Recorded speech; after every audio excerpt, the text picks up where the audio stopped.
Hello, and welcome to the Vegan Gym Live. I'm Dr. Daphne Bascom, and I am your host for the next 30 minutes of some plant powered information. If you are returning to the Vegan Gym Live, thank you. We're so excited that you joined us today. And if you're new to the Vegan Gym Live, welcome. We are the live stream where we combine plant power with evidence based information. And our goal is to give you the knowledge and tools you need to live your best life. So we appreciate you joining us today. And I'm even more excited because we have another one of our rock star coaches from the Vegan Superhero Academy, Coach Lukasz. Lukasz, welcome to the Vegan Gym Live. Hey, Daphne, welcome. Thanks for having me. Um, why I think this is the first, well, first of all, thank you very much for letting us reschedule. I appreciate the fact that my schedule got a little busy a few weeks ago when we first planned to have you on the live stream.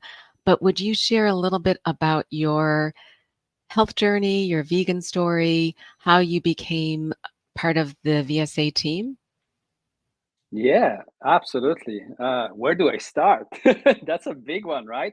And like I said earlier on to you, I think it's a really good topic as well today, and we're gonna be talking about alcohol. And like I said to you, I used to be a bartender, and I used to Mhm.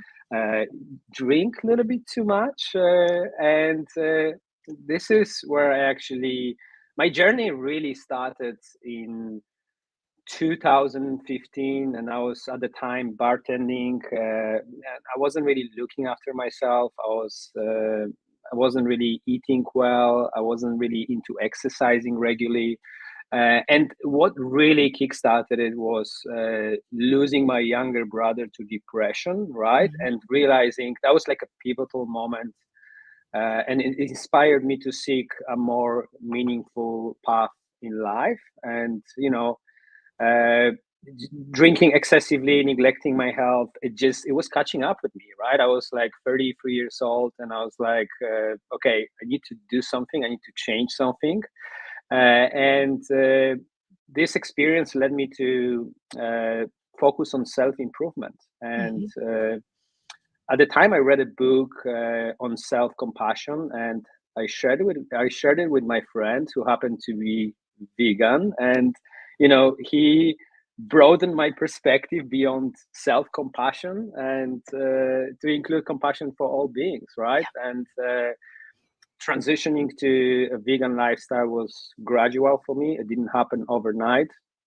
It started with, trying vegetarian meals once a week, eventually leading to eating 95% plant based by the time it was 2016, right? Mhm. And you could call me like ovo vegetarian at the time because the only thing I kept from animal products were eggs.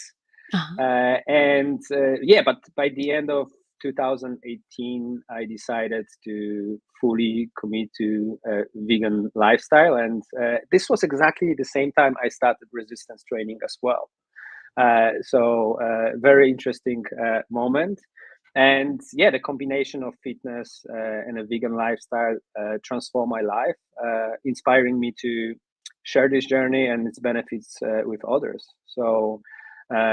Super grateful for that. And I've been coaching for over 4 years now, and I've been with the vegan gym for the last year and a half. And yeah, it's been great. And Mukash, thank you for sharing that. And, I'm sorry. It's funny because for so many of us, our journeys start with pain.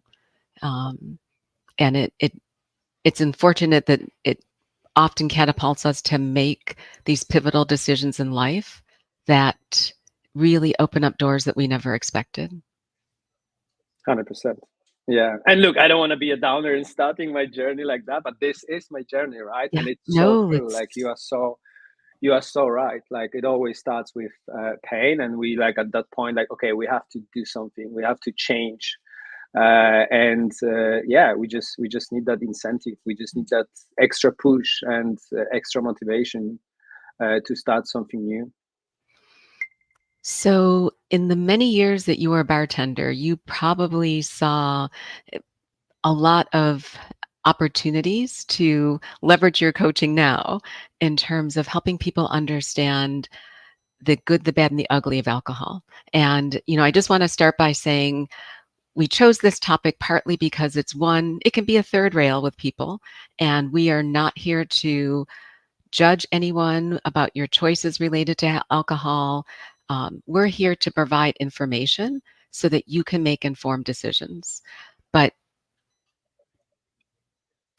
with your history as a bartender and with your knowledge as a coach, what are some of the key health impacts that you would love to share with the community related to what alcohol does to the body as they start to make decisions about maybe, having that drink tomorrow if they're celebrating the 4th of July holidays in the States? Yeah, absolutely. Yeah, I mean, this is the thing. Like, alcohol impacts our health in so many different ways, Mhm. right? And you won't necessarily like feel alcohol's impact on your body right away, but it actually starts from the moment you take your first sip, right? And if you drink, you have probably had some experience with alcohol's effects. From warm baths that kicks in quickly to the not so pleasant headache or hangover next day, and that shows up next morning. And since those effects don't really last long, you might not worry much about them, and especially if you don't drink often. And many people assume that occasional beer or glass of wine at meal times or special occasions doesn't really pose much cause for concern. But the reality is, like, drinking any amount of alcohol can potentially lead to unwanted health consequences, right? And there Mhm. is more research that has been coming about that as well recently, confirming that. So and especially, like, coming from that environment, like bartending environment, you get a lot of people who actually binge drink, right? Like Mhm. drinking a lot, especially on the weekends. This is where it intensifies. So uh, like people who binge or drink heavily may actually notice more health effects sooner, right? So it's important to recognize that. But alcohol also possess some risk for people who drink in moderation, and we cannot forget that, right? And uh, it can begin to take a toll on anyone's physical and mental well-being over time, and these effects may be serious and more noticeable if you drink regularly and tend to have more than one or two drinks, like when you drink, like, or like there is. So I would break it down into like temporary effects you might notice while drinking alcohol, and then more like a long-term effects on alcohol Mhm. of alcohol as well. Mhm. So when we're talking about like temporary effects that you might notice, it would be like feelings of relaxation, right? Like this is essentially what we tell ourselves. We're like, okay, I deserve that glass of wine at the end of the day. But there are obviously other ways of relaxing, finding ways to relax, right? You also have that sense of euphoria or giddiness, changes in mood, impulsive behavior, Mhm. slowed and slurred speech. There is nausea or even vomiting, right? Head pain, changes in hearing. So those are like some of the temporary effects that you might get. Even loss of coordination, Yep. things like that, trouble focusing or making decisions, Yep. and obviously, you could also have like loss of consciousness or gaps in memory. We often call them blackouts, and I've had many of those, right? Way too many, and it was never fun. It's never Mhm. fun when you wake up next day and you don't even know how your day ended and Mhm. what you were doing. You always feel guilty, and you're like, "Why am I doing that?" And you promise yourself that you're not gonna do it again. And then next weekend comes, and you end up doing the same thing again. And you kind of asking yourself, "Why am I in that cycle?" Right? And Mhm. the funny thing was that when this was happening to me, I was telling myself, look, I don't have a problem. I Yeah. only drink on the weekends, right? Uh-huh. But looking back, I certainly had a problem, right? I was just functioning, but it wasn't okay, and it definitely wasn't healthy. So those are just some of the like temporary effects that you would get, and these effects might not last very long, but that doesn't make them insignificant. Mhm. And especially like impulsiveness, loss of coordination, and changes in mood can affect your judgment and behavior, and can contribute to more far-reaching effects, including accidents, injuries, and decisions you later regret. So we Mhm. don't want that. Mhm. And then I would break it down into long-term effects of alcohol, and yeah, you can have those more lasting concerns that extend beyond your own mood and health. And some of those effects would be persistent changes in mood, including anxiety and irritability. It could even lead to insomnia and other sleep concerns.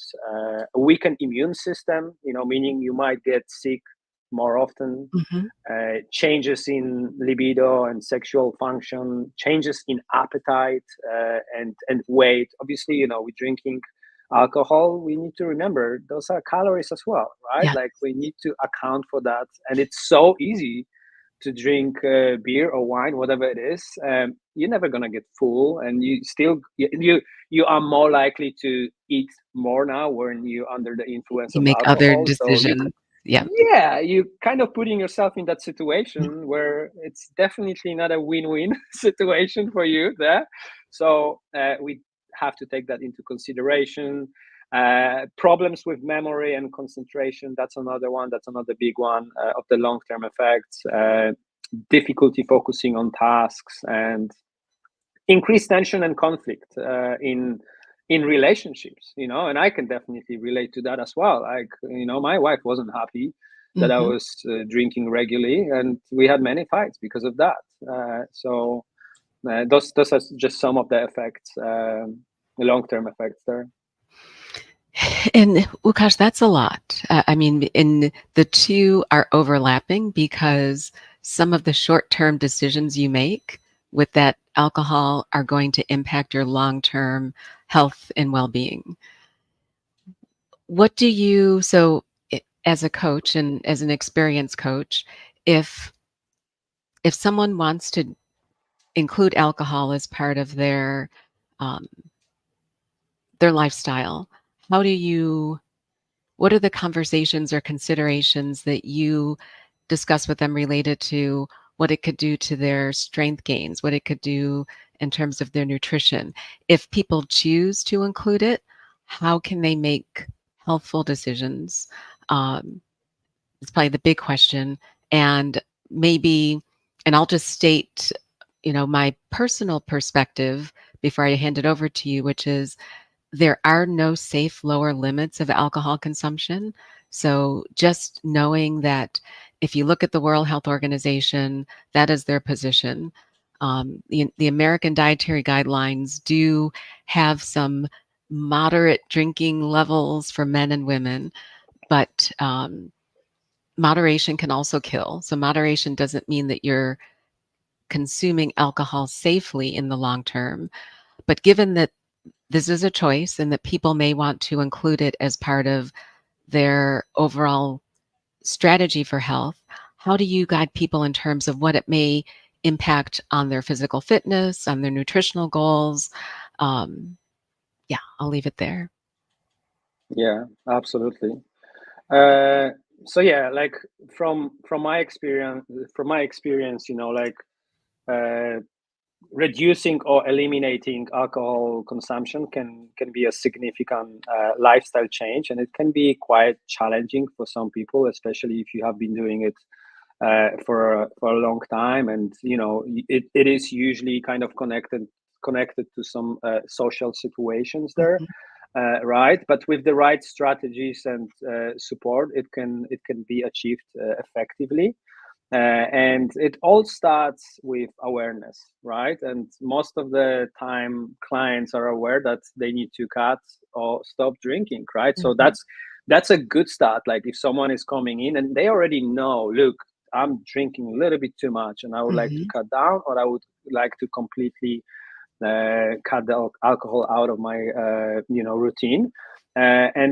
So yeah, having that awareness, knowing that, look, this is something that is no longer serving me, making that conscious decision that you're gonna change that, Yeah. and setting clear goal, right? Like with anything, if you wanna achieve something, we have to know exactly where we heading. So setting clear goal, defining your why, understand the reasons behind wanting to reduce or eliminate alcohol, whether it's for health, weight loss, better Mhm. sleep, or improved mental clarity. Having a clear purpose can strengthen your commitment, and yeah, just being very specific when it comes to that, and really figuring out what is your motivation behind it, and how we're gonna get there. And setting specific goals, for example, like you don't want to be setting a goal like, oh, I just want to drink less. What does it mean, That right? what does Like that it mean? has, Yeah. yeah, set specific targets such as no alcohol during the weekdays, right? Mhm. That's a specific goal now we're talking, right? So, or limit that to one drink per social event. Mhm. Now you're having a goal there. That's really good and smart goal that is going to set you up for success. And another one is obviously, another big one is like identifying triggers. Yeah. So recognizing situations and emotions, and Yeah. identifying when and why you tend to drink. Asking yourself that question, right? And common triggers include stress, social situations, or even certain times of the day. So you want to sort of develop coping mechanisms. So find alternative ways to cope with Mhm. these triggers, right? Such as going for a walk, exercising, meditating, engaging in any hobbies that you may have that don't involve alcohol. You also want to have a support system, right? And this is where coaching comes in big, as well as our amazing community. And you want to involve as many people in that as possible. Involve your friends, your family, the communities that you are in. Let them know that you have some clear goals there that you're working towards. Let them know why. Mhm. Let those close to you know about your goals, so they can actually offer support and avoid tempting you with alcohol when you when you're around those situations. Yeah, and again, finding alternatives. Yeah. Like there's so many different alternatives when it comes to non-alcoholic like beverages.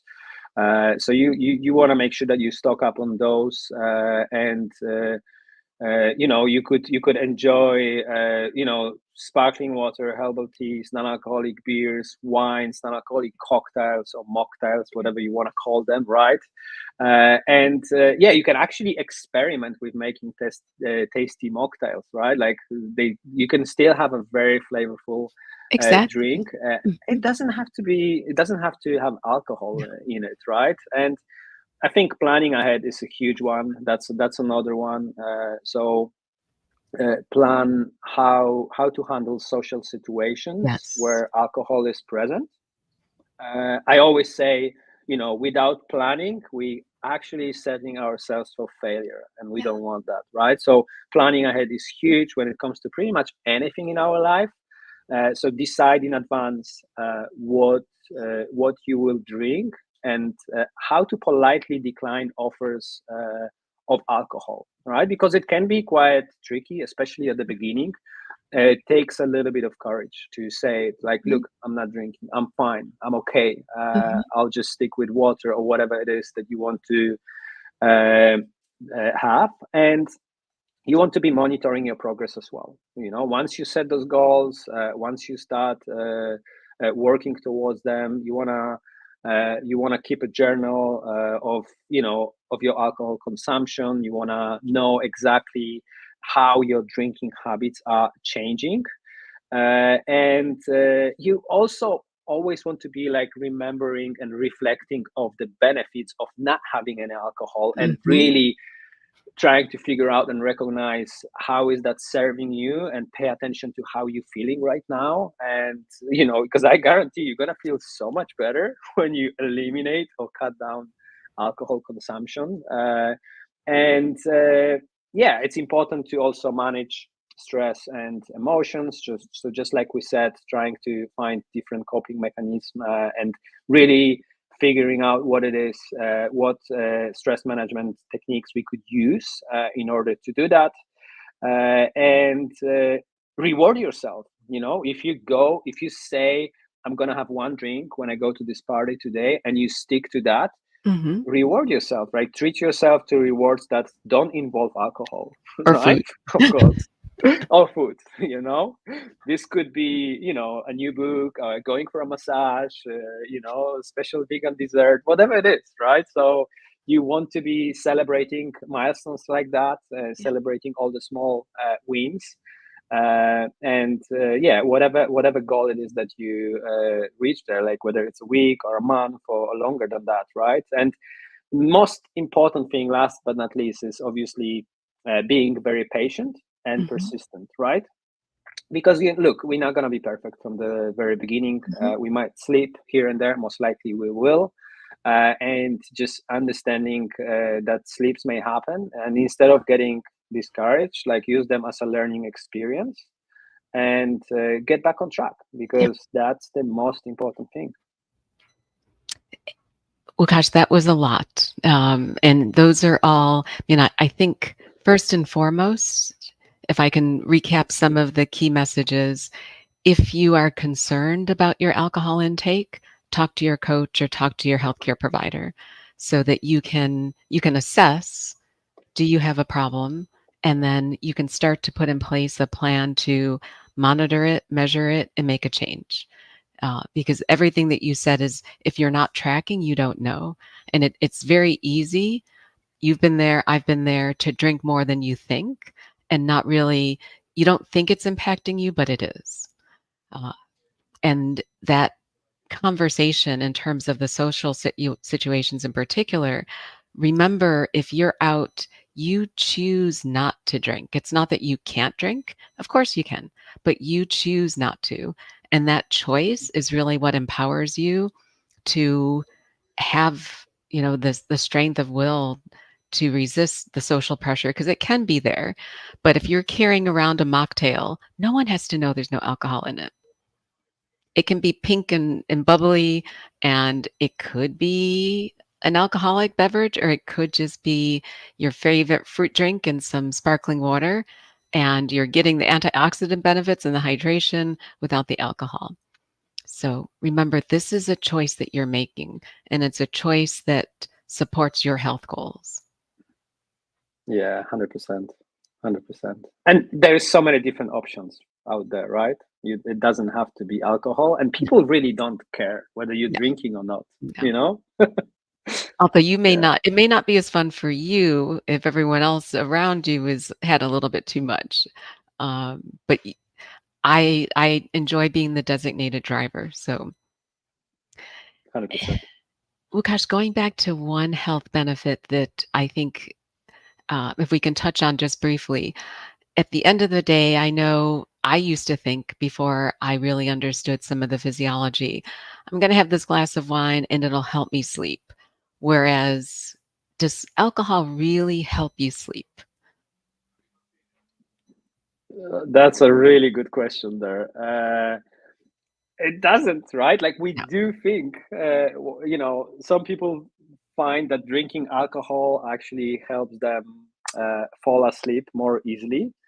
And yes, that could be the case, right? But Mhm. ultimately, alcohol has a negative impact on our sleep. So even in moderate amounts, alcohol consumed in the hours before bedtime can cost you sleep and leave you feeling tired the next day. Yep. And how much alcohol you drink and when you drink it can both influence sleep as well. And let's not forget, as you are consuming alcohol, it rapidly absorbs into your bloodstream. Where it remains for your liver to kind of be able to metabolize it, right? And Mhm. your liver is going to prioritize that first. It's a toxin. It wants to get rid of that right away. So pacing yourself is very important. You don't want to be drinking more than one drink per hour, ideally. You want to be also drinking water in between. But ultimately, alcohol disrupts your sleep cycles, right? And even though it will help you initially to fall asleep, it will not. You won't have a good night's sleep. You are more likely to Yeah. wake up a little bit earlier, and once you wake up, you won't be able to go back into the deep sleep. It just has a very negative effect when it comes to that, and it really messes up our stages of sleep. No, and thank you for recapping that. I mean, that was one of the things, coming out of the pandemic. I've been wearing a Whoop for a while, and I love the data that Whoop have been sharing about some of the lifestyle behaviors that they've seen that can positively or negatively impact some of the parameters that we can measure. And one of the things they shared at a population level was that alcohol does not result in better sleep. Um, so it may help you fall asleep, as you said, but that disruption of your REM cycle in particular does not improve the quality of your sleep. So keep that in mind when you're thinking about some of those decisions, and it's probably going to impact your workout the next day, which is one thing that I don't miss about not having alcohol in my life anymore. Yeah, 100%. So, Wukash, I mean, thank you for helping me explore this topic. I know it can be a sensitive one. And again, I want to extend an opportunity to anyone who has questions about how alcohol fits into their life, into their lifestyle, to have the conversation with their health coach, with their healthcare practitioner, with their mental health provider. But are there any final recommendations or any thoughts that you'd love to share with the community before we wrap up today related to alcohol consumption and how it plays a role in being a healthy, fit vegan? Yeah, I mean, yeah. When it comes to that, you definitely you want to find out where you are at right now, and if you are really, if you feel that you're drinking a little bit too much, you're probably right. Like, you will know right away. And you want to find a support system when it comes to that. You want to be talking about it. You don't want to be suffering in silence or feeling like pretending everything is okay when it isn't.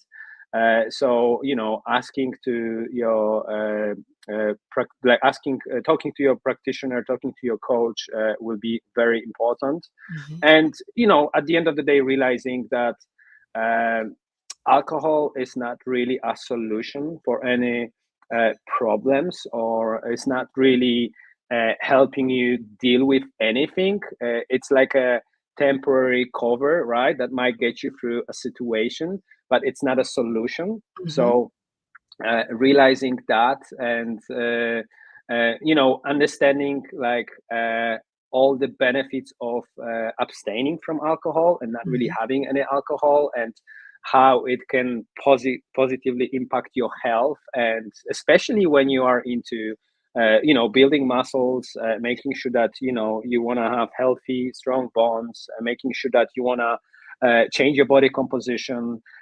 You want to make sure that you avoid or minimize alcohol the best you can, because those benefits will start showing up really quickly. And Yeah, just making that connection, understanding, look, you don't really need alcohol in order to lead a happy life, and you can still socialize, you can still go into those different situations and have fun and enjoy yourself as much as you can without having any alcohol there. 100% agree. And for any of you in the US who will be celebrating the 4th of July holiday tomorrow, keep that in mind. Coach Lukasz's wise words that you can celebrate, you can have an awesome vegan barbecue, but you can also have your mocktail along with it. You don't necessarily need to have the alcoholic beverage, or you can try one of the many non-alcoholic versions of vegan wines, vegan beers that are now available and that really taste good. Lukasz, thank you for joining us this week. I can't wait to have you back on the Vegan Gym Live. We'll definitely pick another challenging topic. I love it. Thank you so much for having me. It was great. And I want to thank all of you for joining us. We hope you found this topic interesting. Thanks for your comments. Would love to hear more questions in the chat, or if there's any tips or tricks that you have learned over time as you've navigated your personal relationship with alcohol consumption. We hope to see you back next week, 11 a.m. We're going to have Coach Daniel on talking about hypertrophy. So for anyone who doesn't know or hasn't seen Coach Daniel, you'll definitely know that he is an expert at growing muscle. And so we'll be able to give us all some great tips and trips to maximizing muscular hypertrophy. Until then, superheroes, again, happy 4th of July to all of you in the States. Happy Wednesday or Tuesday or Thursday to everyone else globally. And please know that we love you, we appreciate you, and we hope to see you back in the Vegan Gym Live next week. Take care.